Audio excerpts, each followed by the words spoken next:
السلام علیکم ورحمۃ اللہ وبرکاتہ۔ نحمدہ ونصلی علی رسولہ الکریم، اما بعد فاعوذ باللہ من الشیطان الرجیم، بسم اللہ الرحمن الرحیم۔ محترم صدر کانفرنس فضیلت الشیخ اصغر علی صاحب، امام مہدی السلفی حفظہ اللہ، اسٹیج پر تشریف فرما دیگر علماء اکرام، میرا موضوع ہے تحفظ ناموس اسلام کی نگاہ میں۔ اسلام کی روح سے انسان کا احترام اور ان کے تمام حقوق کی پاسداری کا حکم ہے، اور بحیثیت انسان تمام اولاد آدم عزت اور تکریم کی مستحق ہے۔ اللہ تعالیٰ نے قرآن مجید میں ارشاد فرمایا، وَلَقَدْ كَرَّمْنَا بَنِي آدَمَ وَحَمَلْنَاهُمْ فِي الْبَرِّ وَالْبَحْرِ وَرَزَقْنَاهُمْ مِنَ الطَّيِّبَاتِ وَفَضَّلْنَاهُمْ عَلَى كَثِيرٍ مِّمَّنْ خَلَقْنَا تَفْضِيلًا، کہ ہم نے اولاد آدم کو شرف عطا فرمایا، فضیلت عطا فرمائی، اور ان کو خشکی اور تری میں سوار کیا، ان کو پاکیزہ رزق عطا فرمایا، اور اپنی مخلوق میں سے بہت سو پر ان کو فضیلت عطا فرمائی۔ اسی طریقے سے اللہ تعالیٰ نے بحیثیت انسان تمام اولاد انسان کے تعلق سے، تمام اولاد آدم کے تعلق سے فرمایا کہ تم سارے کے سارے ایک مرد اور عورت سے ہو، تم سب آدم کی اولاد ہو۔ اللہ تعالیٰ نے ارشاد فرمایا، یا ایھا الناس انا خلقناکم من ذکر و انثی وجعلناکم شعوبا وقبائل لتعارفوا ان اکرمکم عند اللہ اتقاکم۔ تو انسان ہونے کی حیثیت سے تمام کے تمام انسان اس بات کے حقدار ہیں کہ ان کی عزت و ناموس کی حفاظت ہو، ان کے حقوق کی پاسداری ہو، ان کی جان، ان کی عزت، ان کا مال، ان کی آبرو، تمام چیزوں کی حفاظت ہو۔ اسی وجہ سے رسول اللہ صلی اللہ علیہ وسلم نے حجۃ الوداع کے خطبے میں ارشاد فرمایا تھا، لوگوں، بے شک تمہارے لیے، تمہارے درمیان تمہارا مال، تمہارے خون اور تمہاری عزتیں ایک دوسرے کے لیے حرام ہیں۔ مطلب کسی کو یہ اختیار اور حق حاصل نہیں ہے کہ وہ کسی کے مال کو لوٹے، کسی کو یہ حق حاصل نہیں ہے کہ وہ کسی کا قتل کرے، کسی کو یہ حق حاصل نہیں ہے کہ وہ کسی کی عزت و آبرو کو اچھالے، اس کی عزت و آبرو کو مشکوک کرے۔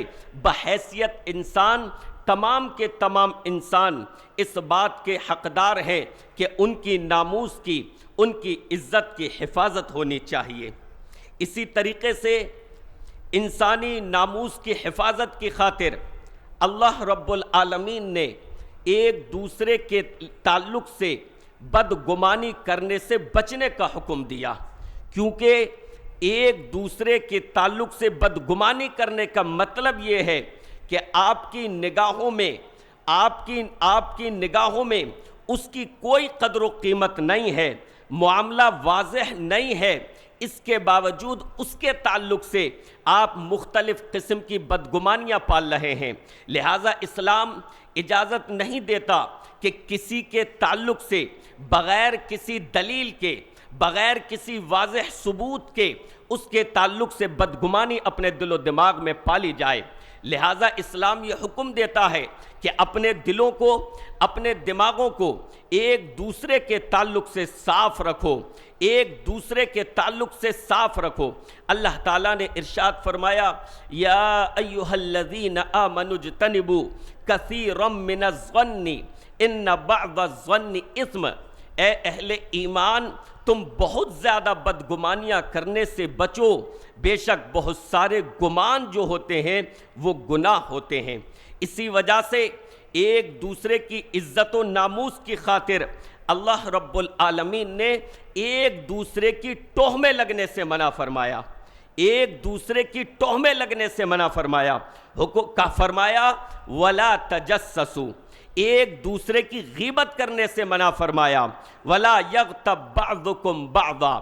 یہ تمام احکام کیوں ہیں؟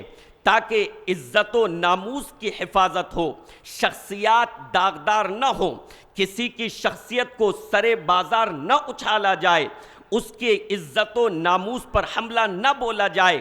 ان تمام چیزوں کے لیے اللہ رب العالمین نے یہ احکامات نازل فرمائے۔ اسی طریقے سے سماج اور معاشرے کی ایک اہم کڑی عورت، اس کی عزت و ناموس کی اسلام نے حفاظت کی۔ آپ دیکھیے ہمارے سماج اور معاشرے میں عورت کی کیا حالت ہے۔ آج بھی ہمارے ملک میں باوجود اس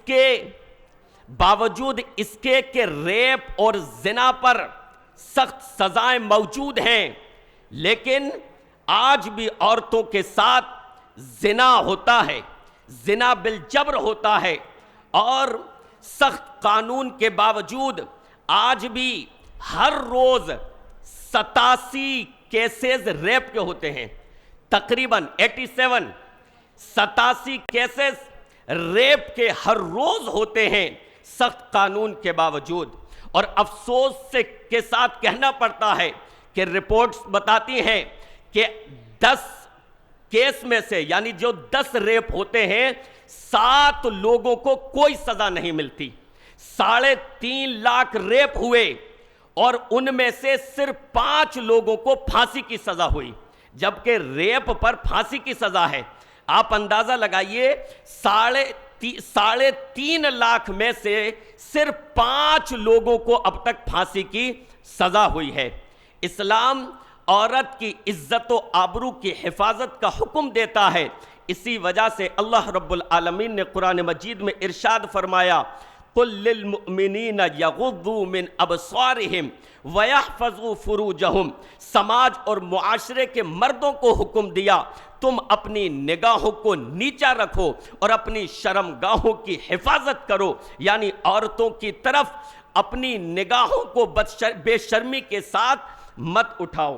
اسی طریقے سے میرے بھائیوں، اسلام کی آمد سے پہلے جنگوں میں دشمنوں کے ساتھ ہر طرح کا سلوک جو ہے روا رکھا جاتا تھا، لیکن اسلام نے ناموس کی خاطر، اسلام نے عزت و آبرو کی شرف کی وجہ سے جو ہے قوانین مرتب کیے۔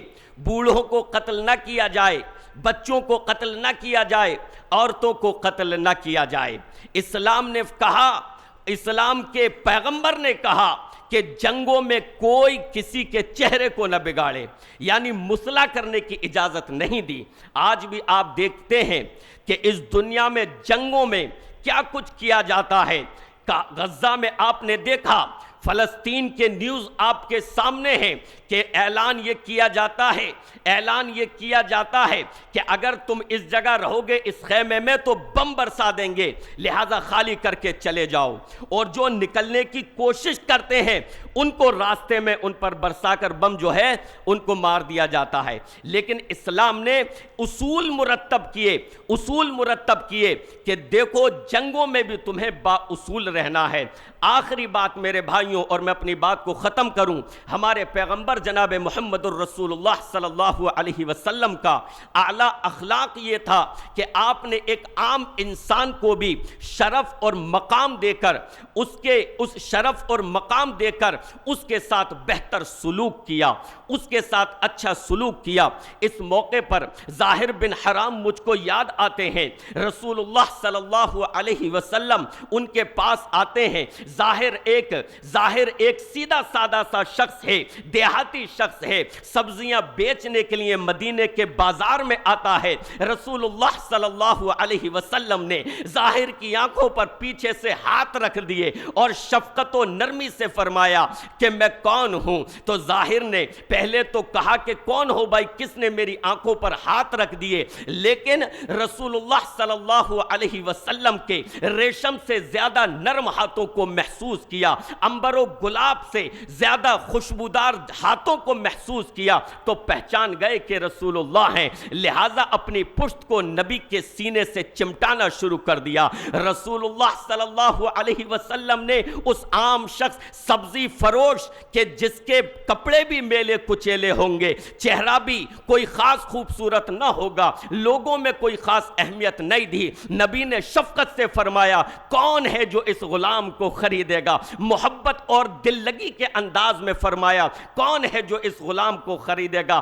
ظاہر نے کہا اے اللہ کے رسول مجھے کون خریدے گا، میں بے شکل، میں بے سلیقہ، میں دیہاتی شخص، اگر کوئی خریدے گا بڑا نقصان میں رہے گا۔ رسول اللہ نے فرمایا کہ پیارے کس نے کہا تمہاری کوئی قیمت نہیں ہے، تم اللہ کی نگاہوں میں بڑے قیمتی ہو، تم سستے نہیں ہو۔ اس طریقے سے رسول اللہ صلی اللہ علیہ وسلم نے ایک عام انسان کو بھی بلند مقام دیا۔ تو یہ ہے اسلام میں تحفظ ناموس اور تحفظ عزت۔ اللہ رب العالمین سے دعا ہے کہ رب العالمین اسلام کے اس پیغام کو ہمیں عام کرنے کی توفیق عطا فرما دے، آمین یا رب العالمین، وصلی اللہ تعالی علی رسول خیر خلقہ محمد۔